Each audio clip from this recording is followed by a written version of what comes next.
What's going on, everyone? Jeremy here from The Quartering, and the Doctor Who train wreck just continues to chug on into obscurity. I don't know a better word to describe it.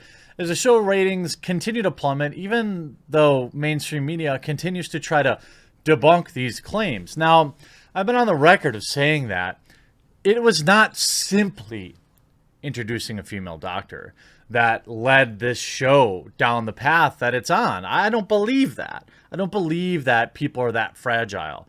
What it is terrible writing. Woke writing, certainly in several examples.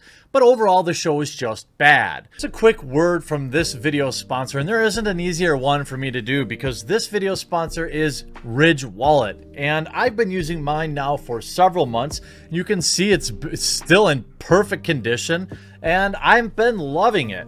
It helps you carry around everything you need day to day in a streamlined fashion.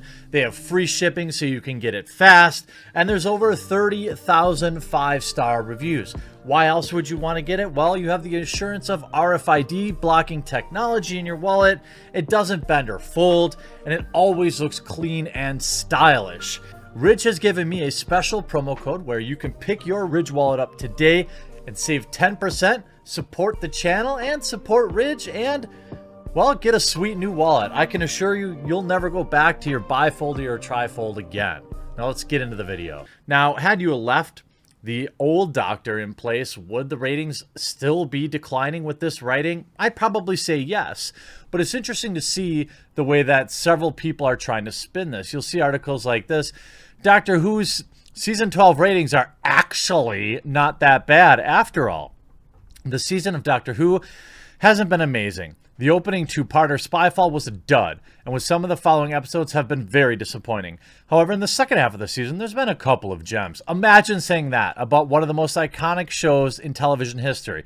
Meh, it's mostly been a garbage pile, but there's been a few peanuts in the turd.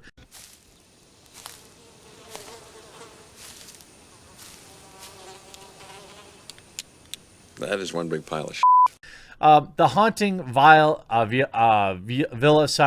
very satisfying sci-fi twist. Now the show's begun its two-part finale, beginning with Saturday's ascension of the Cybermen and concluding on March 1st with Timeless Children, and I have all the ratings for that.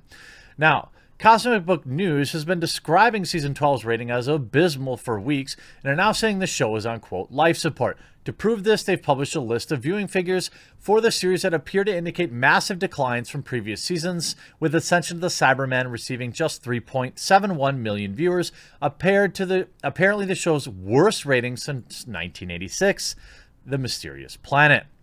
But this is seriously misrepresenting data. Coming from We Got This Covered, that's rich. The figures Cosmic Book News appear to be using just those who watch the show live, without taking into account those who use BBC's iPlayer to catch up service. Or an example of the difference this make. This time last week, they were claiming that The Haunting of the Villa received just 3.86 million viewers, but the figures released by the BBC show, it was actually watched by 5.07 million. Granted, this is less than Doctor Who Season 11, so it's still awful. It's just not that awful.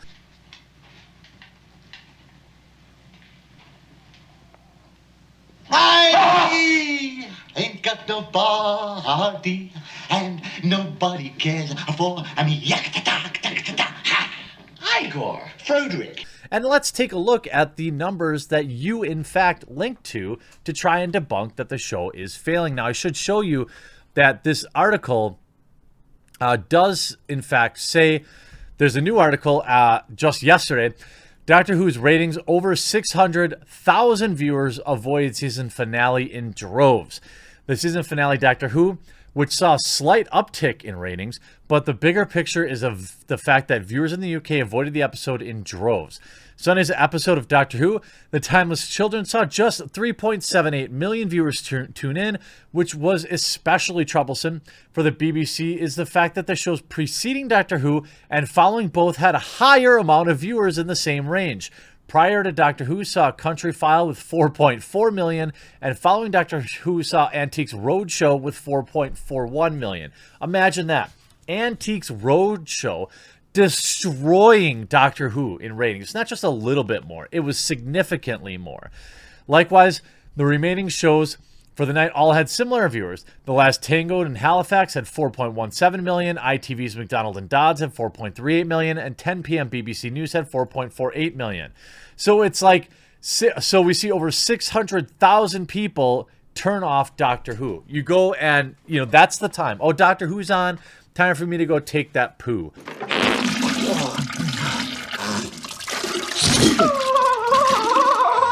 Doctor Who's on. Time to take the trash out. Can someone take out the garbage? I will!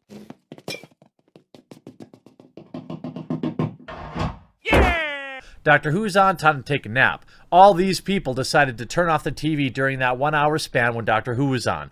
The BBC recently was forced to defend and respond to Doctor Who's low ratings and claims of the series being woke. I have this article as well. Quote, I worked on Doctor Who myself and produced it for many years, and I can honestly say that I think it's in better health editorially.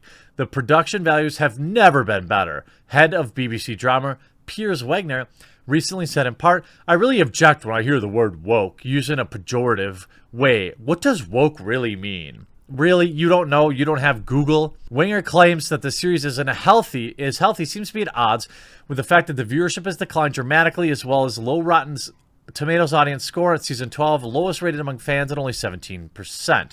Both Jodie Whittaker and showrunner Chris are confirmed at least for one more season. Of course, fans are not happy with the show. We know that. Now, if we look at Doctor Who, that's right. Now, interestingly, by the way, interestingly enough, they reset the critics rating, which I don't know if anybody noticed that, but only 6 critics reviewed it. And if we go to season 11, by the way, let's go to season 11. 41 critics reviewed it, giving it a 90%, and season 11 still bears a 20% rating with 8,000 user reviews. So season 12, for whatever reason, they deleted all the critic reviews. Why? I don't know. Did they delete all the negative critic reviews? Here we have 17%. And again, where are they all? Why are they only showing 6 now when there's clearly... Here's interesting. Oh, these are audience scores. Critics, 6. Why? What happened to the other ones? There were more. And when we see this article, the BBC Piers Winger defends Doctor Who, despite sinking ratings, I don't think it's been in a better health editorially. Really? Really? Here, the new Doctor Who isn't too woke. It's too incomprehensible. Doctor Who has signed off its latest season with a deep space cliffhanger in which Jodie Whittaker's 13th Doctor has been imprisoned by BBC extras wearing huge rubber rhino costumes. Ha, got him. But the real mystery centers around the show's tumbling ratings. They've fallen like the TARDIS shoved from great height, from 4.8 million for the Larry Henry starring season opener to 3.7 million for the penultimate episode. That's over 1 million people tuning out. And not just that, if you take that as a percentage, it's close to 25%. The expectation is that the decline will continue into the finale, but how is this possible? Whittaker's Doctor Who was supposed to be family-friendly and inclusive. A doctor for all. Interesting. Interesting. You know, it's you know, unfortunately now I have to see if this is on archive because, you know, I'm not paying for these websites. Nope. Haha. By the way, that's a little trick. That's a little trick. If you're ever reading an article on a site you don't want to support with ads, just take the URL, post it in archive.fo, and somebody else has probably already archived it. Whittaker's Doctor was supposed to be family-friendly, a doctor for all. Now, that was the new showrunner Chris's message when he took over in 2018. Quote, in an ideal world, Doctor Who makes the whole world nation 8 years old. With that excitement and engagement and wide-eyedness, he told The Telegraph. That's what we're hoping it to be. This is interpreted as a tacit criticism of predecessor Stephen Moffat and his tendency to play to ultra diehard Whovians. Oh, I guess that blew up in his face, didn't it? Oh, you fool! You fool! You absolute moron! Flippy, you moron! Whoa. You're a moron! You're a moron! You listen to the fans? Oh, wait. They all left? Crap. Watching the finale, Timeless Children, I indeed felt as I was 8 years old again. There's a lot going on, and I couldn't really understand much of it, and I wanted to consistently stick my hand in the air and ask questions.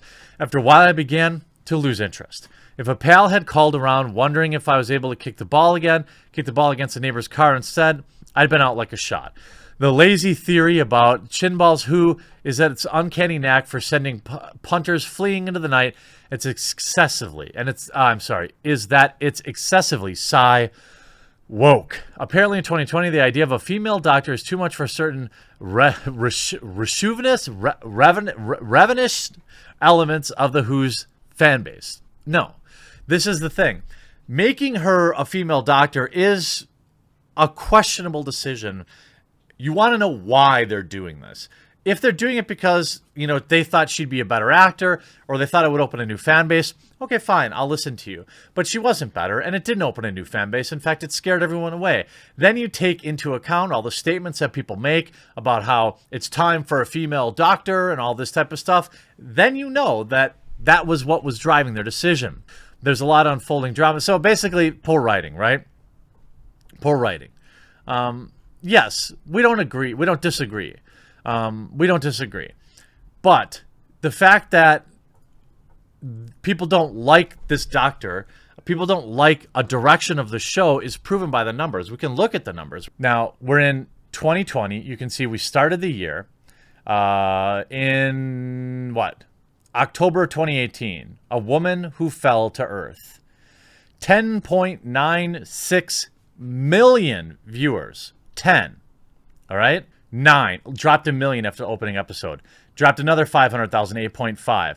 Then dropped another 300,000, 8.2. Then another 500,000 to 7.7. Then it has done nothing but decline with the rare peanut in the turd. Episode resolution slightly increased. And now we can now say Ascension of the Cybermen from the 23rd, just before the finale, is now less than half. 10.96 million down to 5 million. And it is, of course, a combination of poor writing, but poor writing is a side product of when your writers are concerned about wokeness and all, and actually, the first Doctor Who, we're just going to change everything. Actually, the first Doctor Who ever was a black female. And also, by the way, the spoilers where they talk about, well, actually, the Doctor lived several different lives, and they're taking different forms. They've ruined the show, and I don't really think that there's any fixing it. Now, if we go back to this, by the way, if we go back to a few years ago, the finale in 2017, 7.9 episode or 7.92 million. We've seen some higher numbers. In fact, the show really hasn't been higher than the premiere, The Woman That Fell to Earth, in October 2018. In a long time. We go back to 2013. We saw The Day of the Doctor at 12.8 million and 11.14 million. So overall, yes, the peaks have been far lower, but there's no denying it's been a steady decrease every single episode with a few outliers. And that's because the show is packed with poor writing, poor acting, poor casting, poor advertising, and all around just a disrespectful display to the original fandom, who doesn't have any time to stick around, and clearly they've all left. Who knows if you can win them back? Certainly if you don't change major things in season 13, I highly doubt you'll reverse this trend. Will a new Doctor save it? Might be beyond saving at this point. Hope you enjoyed this video. We'll talk to you again real soon.